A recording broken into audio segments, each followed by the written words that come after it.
4, 3, 2, 1, stay focused and stay tuned. Oke, itu tadi SMBR Samudra Group. Kita lanjut, kandidat saya selanjutnya adalah BJTM atau Bank Jatim ya. BJTM ini harganya 550. Tetap saya masukkan karena sedikit saja ya, harganya hanya sedikit saja di atas 500. Jadi saya anggap saja harganya masih di harga nominal murah 500-an. Jadi teman-teman tetap bisa beli yang tiap bulan hanya bisa menyisihkan uang 500.000 atau 1 jutaan masih bisa cicil. Karena 500 tuh satu lotnya kan hanya sekitar 50.000 ya, jadi tetap bisa. Oke, BJTM harga 550, PT BPD Jawa Timur. Target upside saya selama setahun tuh 750 di level 36%. Ya. Jadi kalau saya lihat technicalnya tuh ya, kira-kira 750 tuh di posisi ini ya. Posisi di high-nya tahun 2019 setelah dia turun dari level sini, 2019 awal, biasa awal tahun dia bullish, kemudian konsolidasi, terus naik. Nah, dia kuat di posisi 700. Buat saya, Bank Jatim, apalagi nanti biasanya target kita sebelum pembagian dividen pada tahun depan. Itu nggak sampai 1 tahun sih. Saya cukup optimis dia bisa menyentuh harga 700-750. Saya cukup optimis bisa sampai ke situ. Ada satu dorongan positif, sentimen positif BPD saat ini adalah Bu Sri Mulyani memberikan dana semacam suntikan dana untuk modal ya, bukan untuk modal lah. Ini bisa saja nih sebenarnya dana pemerintah yang disimpan. Jadi pemerintah ikut-ikutan nabung uang lah gitu untuk BPD. Mungkin itu uangnya juga dana-dana dengan biaya murah ya. Jadi bisa dimanfaatkan seperti dana pihak ketiga yang berbiaya murah untuk Bank Jatim salurkan ke sektor-sektor real di Jawa Timur untuk menghidupkan ekonomi Jawa Timur. Jadi dananya juga cukup besar buat saya. Ini sentimen positif hari ini dan sampai setahun ke depan harganya bisa ke 750 atau upset 36 kali. Ya, kalau kita lihat fundamental standar valuasi standar itu PR-nya masih 5, jadi PE rasio tahunannya masih 5. Buat saya ini bisa upgrade ke sampai 7, ya masih bisa naik 50% sebenarnya. PBV-nya juga masih di bawah 1 karena rata-rata biasanya 1.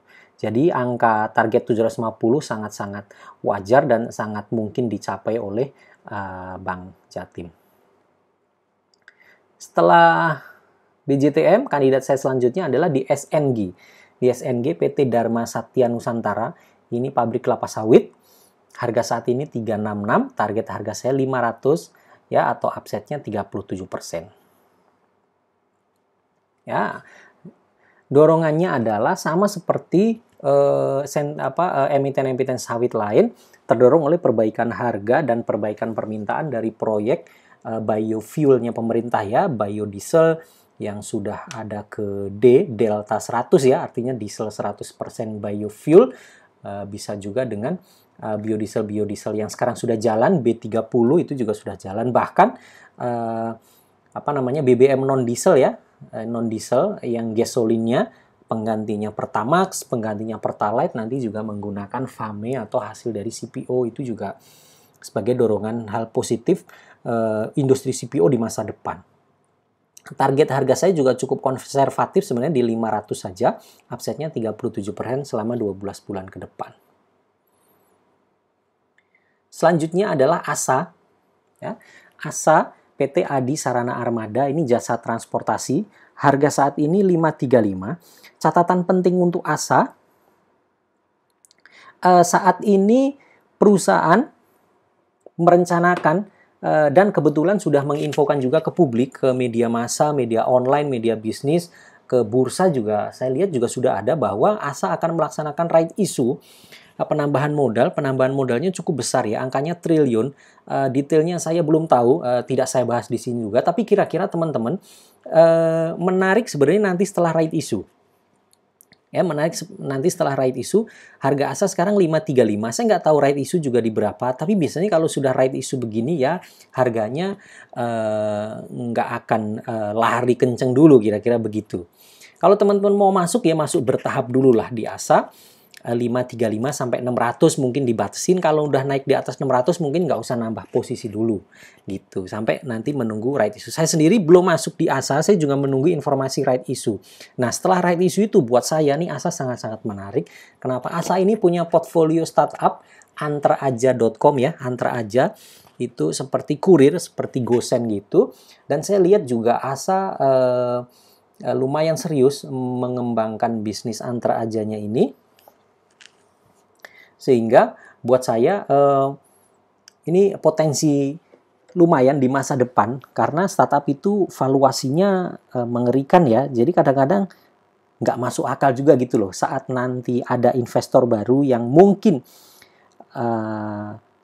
tertarik atau mau mengakuisisi atau mau membeli Antraaja. Jadi bisa jadi harga akuisisinya itu menjadi lebih besar gitu ya. Jadi ASA nanti punya anak usaha Antraaja yang diakuisisi oleh siapa beritanya, wah itu harga akuisisinya bisa triliunan, bisa besar sekali, dan itu menjadi dorongan khusus buat induknya dalam ini ASA untuk harganya nanti tahu-tahu bisa bullish kenceng. Nah, target harga saya lagi-lagi konservatif ya, 800 saja atau upside-nya 50% saja lah dari harga saat ini selama 12 ke depan. Buat saya 800 tuh ya kira-kira di area sini, area resisten kuat di area sini. Ya, selama setahun ke depan buat saya sangat masuk akal dan kemungkinan bisa dicapai. Apalagi nanti RI-nya bisa dilaksanakan segera dalam 2-3 bulan ke depan ini, tentu menambah potensi dari ASA sendiri setelah right issue. Oke ya, setelah ASA saya lanjutkan POWR. POWR harganya 655, PT Cikarang Listrindo. Ini apa? Ini pembangkit listrik. Ya, target harga saya 1000, upside-nya 53% ya, 53% saja selama 12 bulan ke depan. Apakah bisa naik lagi? Bisa. Ini sebenarnya termasuk perusahaan yang harusnya dia mampu growth karena kebutuhan listrik ke depan juga growth.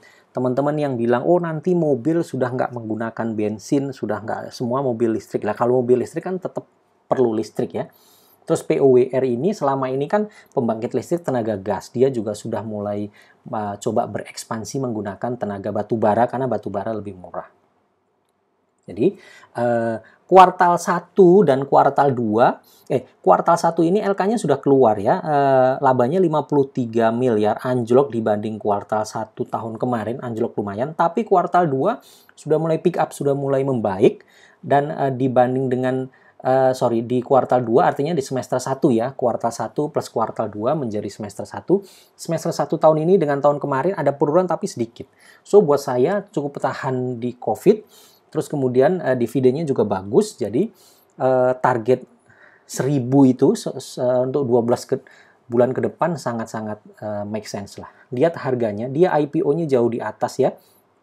IPO pada tahun 2016 ini. IPO-nya kalau nggak salah 1.200-an. Jadi hari ini harganya jauh di bawah harga IPO. Kalau kembali ke harga IPO aja, sudah hampir 100% upside-nya. Tapi target saya nggak usah jauh-jauh, ke 1000 saja. Ya, ini adalah bisnis masa depan juga pembangkit listrik itu. Saya lihat manajemennya bagus, dia mulai mau berekspansi ke pembangkit listrik energi yang lain, menggunakan bahan energi yang lain ya, seperti batu bara. Ya, mudah-mudahan ini bisa cepat terlaksana, mereka bisa ekspansif dan tentu menaikkan pendapatan, menaikkan laba, nilai perusahaan naik ya, harga saham pasti ikut naik. Oke. Selanjutnya PTSN. PTSN, PT Sat Nusa Perdana, pabrik alat elektronik. Ini dulu pabrik motherboard, terus pabrik-pabrik dia subkon ke industri-industri di luarnya, di luar PTSN. Maksudnya kayak ada industri, misal ada industri telepon, ada industri perangkat-perangkat elektronik, gadget misal. Jadi dia mensuplai part of dari barang-barang itu dari Sat Nusa Perdana, kemudian dijual keluar. Nah, Sat Nusa Perdana ini juga menjadi terakhir juga mendapatkan peluang kerjasama dengan beberapa perusahaan-perusahaan handphone yang terkenal ya. Nah, ke depan dengan adanya revolusi industri ke generasi keempat ini, semua menggunakan gadget, semua menggunakan alat elektronik, robotika, cloud computing, semua menggunakan komputer. Harapan kita dengan agresifnya pemerintah menawarkan kesempatan investasi di Indonesia, PTSN banyak dilirik oleh perusahaan-perusahaan asing yang mau pindah dari negara asalnya ke sini dengan biaya produksi yang lebih murah. Karena kenapa? Karena PTSN adalah termasuk satu dari sedikit industri yang memang sudah settle, sudah mapan, sudah pengalamannya sudah lumayan kuat ya, dan sudah sangat siap jika sewaktu-waktu ada misal vendor apalah, misal Xiaomi atau Apple atau Samsung atau apa ingin memproduksi handphonenya di Indonesia supaya lebih murah karena pasar Indonesia pasar yang besar. Nah, PTSN punya kesempatan yang besar untuk menjadi partner mereka. Jadi pabriknya, produksinya nanti di PTSN. Nah, itu tentu akan membuat pendapatan PTSN ke depan prospeknya juga sangat besar. Target harga saya 420, upside-nya 100% ya. 1 tahun ke depan masih bisa dapat 100%. Harga sekarang 210, lihat chartnya ya. 210 ini harga di 2018 sebelum dia bullish. Ya, dia pernah koreksi di pertengahan 2019, tapi pun harganya ya masih di atas 200. Jadi ini kesempatan sekali, jarang banget bisa dapat PTSN dengan kondisi bisnis yang sekarang di harga yang sekarang. So, ini kesempatan. Tetap target saya ya konservatif, tetap di harga 400-an. Bahkan ini kalau break bisa balik lagi ke 500, bahkan 600. Itu PTSN. Oke, sekarang saya lanjutkan. Pilihan saya selanjutnya adalah SIP. SIP harganya sedikit di atas 500, 590. Saya anggap masih dalam range pilihan kita ya. Dalam di harga 500-an masih oke, masih bisa dipilih. SIP PT Silo Maritim Perdana, ini perusahaan tanker kayak Sochi, tapi dia subspesialisasi lagi. Jadi spesialisasinya dia ini di FSO, FPSO. Ya, tanker floating storage offloading. FPSO itu floating production and storage offloading. Jadi kapal tanker besar kapal tanker besar, kemudian main engine-nya ya, mesin utamanya itu istilahnya di blank, ditutup, tidak difungsikan, baling-balingnya dicopot gitu kira-kira secara teknis, terus dia di anchorage, ditaruh di tengah laut, atau kira-kira ya bisa kira-kira 5 atau sampai 10 mil dari garis pantai untuk tempat penampungan minyak. Itu namanya FSO, FPSO. Karena begini teman-teman, orang tuh kalau mau bangun terminal penampungan atau storage minyak di darat itu kan biayanya besar ya. Storage darat tuh biayanya besar sekali. Bangun tangkinya, pembebasan lahannya, tanahnya, bangunan sipilnya, segala macem. Plus nanti kalau minyak daerah itu habis, bangunan itu percuma, nggak bisa diapa-apain juga, ngebuang juga gitu loh. Nggak ada yang mau beli barang-barang bekas begitu dengan kondisi keekonomian, maksudnya juga scrap. Itu pun juga ya susah lah, artinya investasinya penyusutannya lebih besar. Tapi kalau FSO, FPSO ini enak sekali, karena saya sangat pengalaman di industri ini, saya juga pelaku dulu. Ini kalau FSO-nya ini sudah nggak kepake, misal minyak di daerah situ habis, dia tinggal ditarik aja. Oh, misal FSO sebelumnya dipakai di daerah Jambi. Oh, Jambi minyaknya udah habis. Atau minyaknya tinggal dikit, mau diganti ke FSO lebih kecil. Oke, ini FSO masih bagus kan? Kita tarik lagi yuk, bawa ke Laut Jawa. Di sana produksi minyaknya besar. Nah gitu, jadi kehebatannya FSO, FPSO seperti itu. Keunggulan lainnya, FSO, FPSO ini, kapal ini nggak jalan, biaya bahan bakarnya relatif kecil karena hanya untuk nyalain genset doang. Terus biaya krunya juga lebih murah dari tanker yang jalan. Tapi pendapatan sewanya lebih mahal dari tanker. Nah itu ajaibnya. Makanya SIP kinerjanya jauh di atas Sochi. Buat menurut saya SIP ini lebih sustain dibanding Sochi. Target saya berapa? 1000. Upside-nya hampir 100%. 70% aja. Target saya di 1000 di sini. Nanti kita lihat. Kalau dia kuat, dia akan bisa naik lebih tinggi lagi. 100% kemungkinan saja tetap bisa ya. Saya lihat dulu. Ini fundamentalnya. Lihatin ya. Lihat dari tahun 2016. Ini data setelah dia IPO ya. revenue-nya naik terus nih. Ini kebetulan saya pakai yang karena 2020 baru semester 1, jadi bandingannya semua semester 1.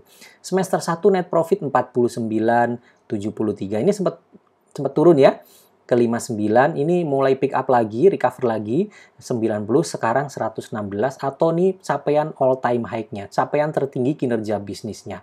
Begitu juga dengan revenue-nya, ini juga bagus.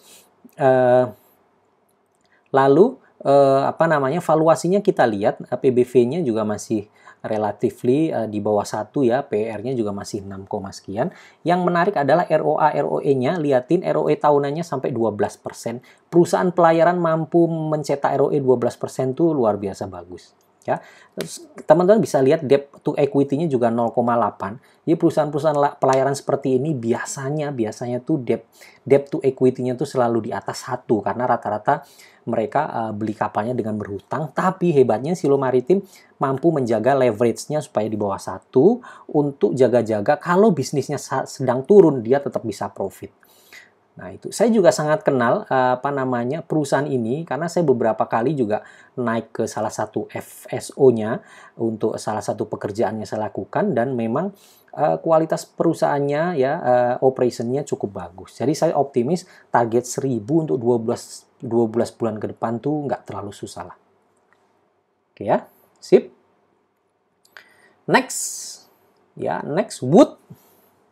Oke, next kita ke saham Wood. Oke, kita lihat Wood ya. Wood PT Integra Indo Kabinet. Ini pabrik furniture di rumah kita ya. Meja, kursi, tempat tidur, rak buku, rak di ruang tamu, segala macam furniture yang untuk di rumah-rumah, di apartemen itu PT Integra Indo Kabinet. Harganya saat ini 380 itu sama dengan harga kira-kira nggak lama setelah IPO ya, di 2018 awal itu 380, pernah naik sampai 1000. Target harga saya 700. Upside masih 85% selama 12 bulan ke depan. Bisa jadi lewat dari 700 atau bisa juga 700-nya mungkin nggak sampai setahun sudah 700. Di sini bisa kita lihat ya. Chartnya bisa kita lihat. Target saya di sinilah ya. Di sini kira-kira nih resisten ini sangat-sangat masuk akal.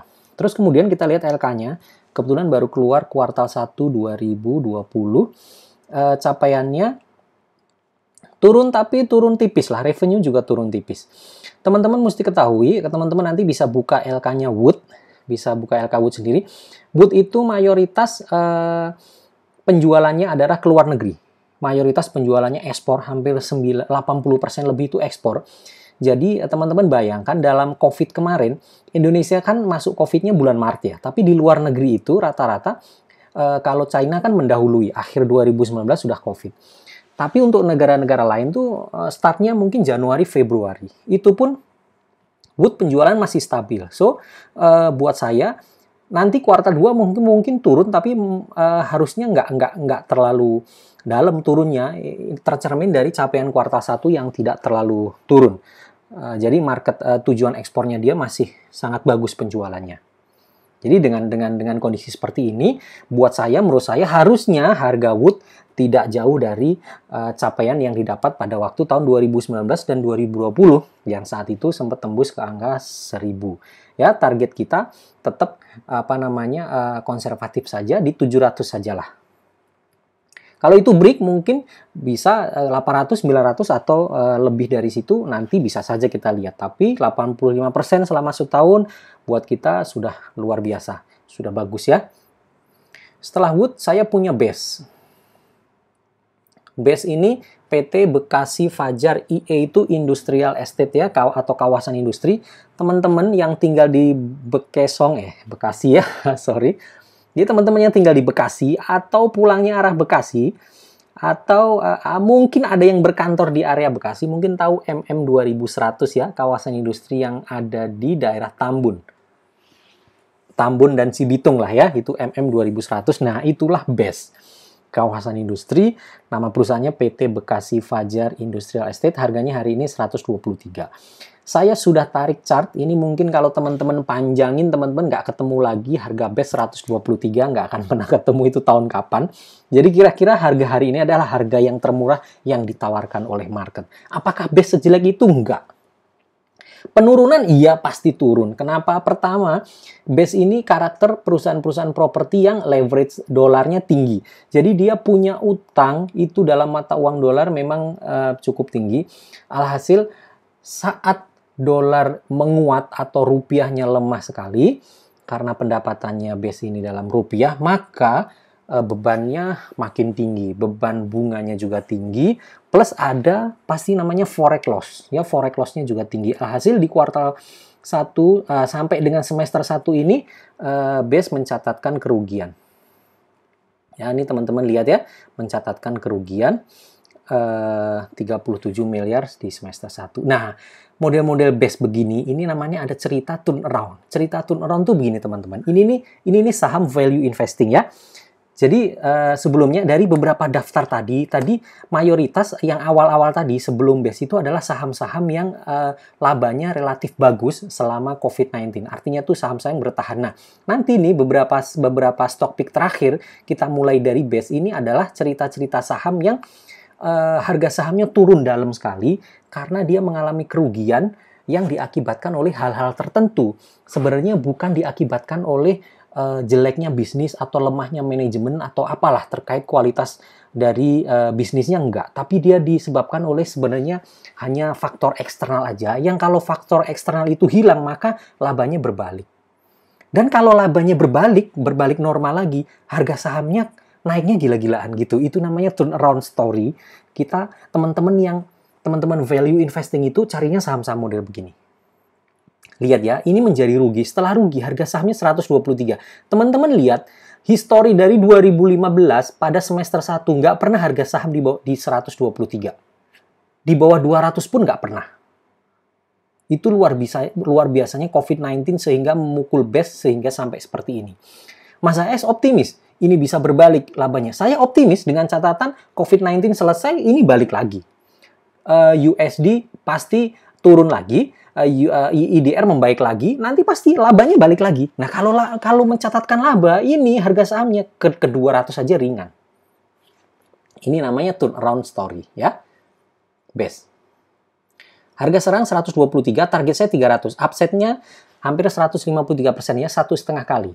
Jadi teman-teman kalau punya uang 100 juta, nanti profitnya tuh 143 juta. Jadi total uangnya menjadi 243 juta. Nah, luar biasa ya.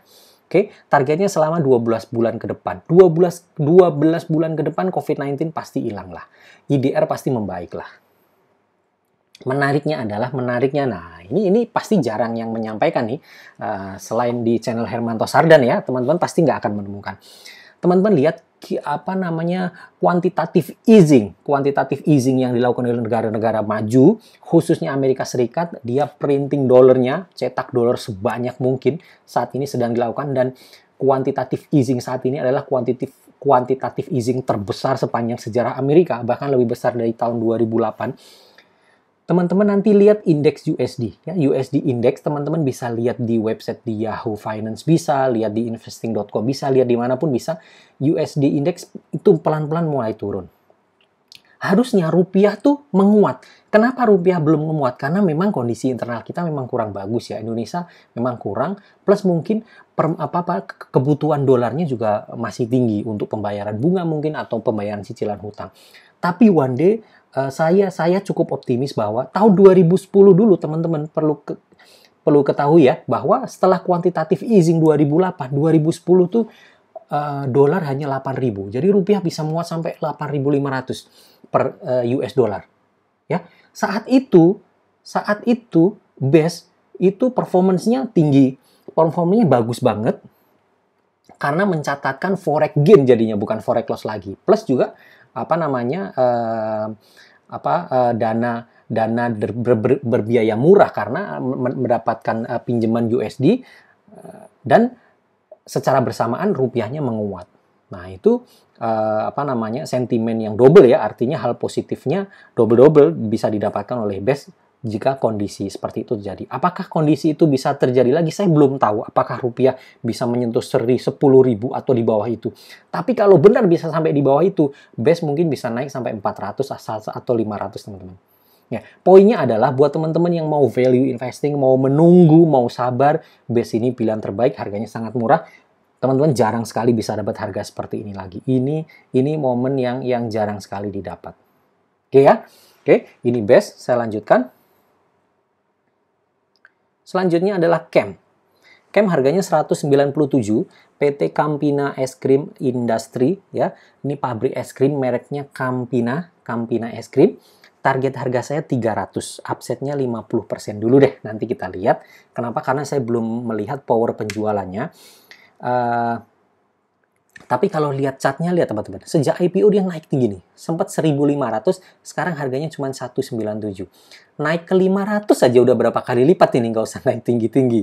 Tapi kan naik ke 500 itu kan perlu dorongan ya. Nggak bisa asal naik aja gitu loh. Tapi teman-teman perlu ketahui bahwa orang-orang banyak ini, investor besar-besar juga banyak yang dibeli di harga ini. Sekarang teman-teman bisa beli di harga murah di sini. Kapan lagi itu? Nggak ada lagi. Ini tanpa COVID nggak bisa nih harga saham bisa seanjlok ini, nggak bisa. Ya, memang kinerjanya Campina di kuartal 1 ini juga turun, penjualannya turun, laba bersihnya juga turun. Tapi kuartal 2 kemarin saya ingat sekali karena saya sering beliin es krim anak saya ke Alfamart Indomaret. Bulan-bulan April, Mei, Juni tuh Campina tuh promonya gila-gilaan. Beli 1 dapat 2, beli 1 dapat 2 dan itu penjualannya kenceng banget. Saya sering itu beli selalu kehabisan dan saya sempat tanya ke Alfamart Indomaret, memang ini Pak laris banget Pak Campina karena ada promo. Nah, saya berharap di kuartal 2 sehingga menjadi semester 1 nih ada perbaikan. Nah, kalau ada perbaikan pasti harga sahamnya naik karena harga saham sekarang di bawah sekali. Nah, teman-teman ketahui CAM ini industrinya consumer ya. Ini adalah produk yang dimakan manusia setiap hari.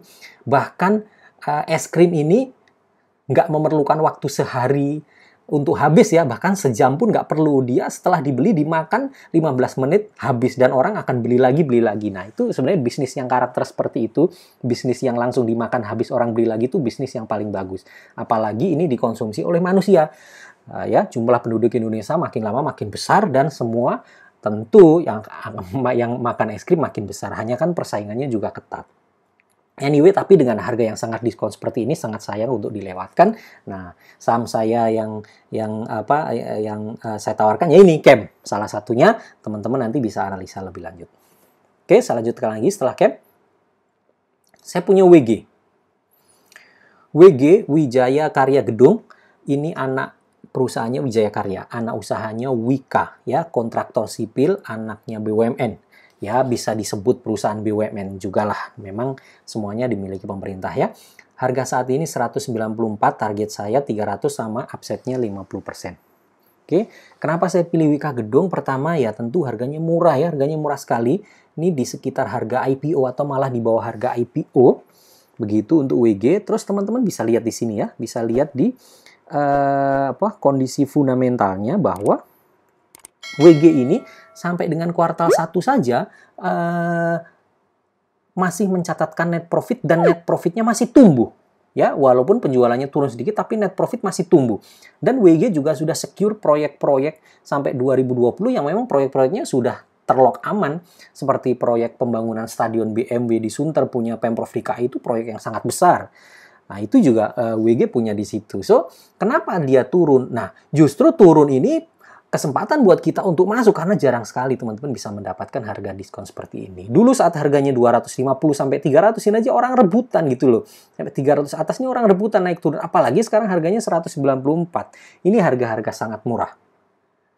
Ya, tapi target saya tetap konservatif ya, kita 50% dulu.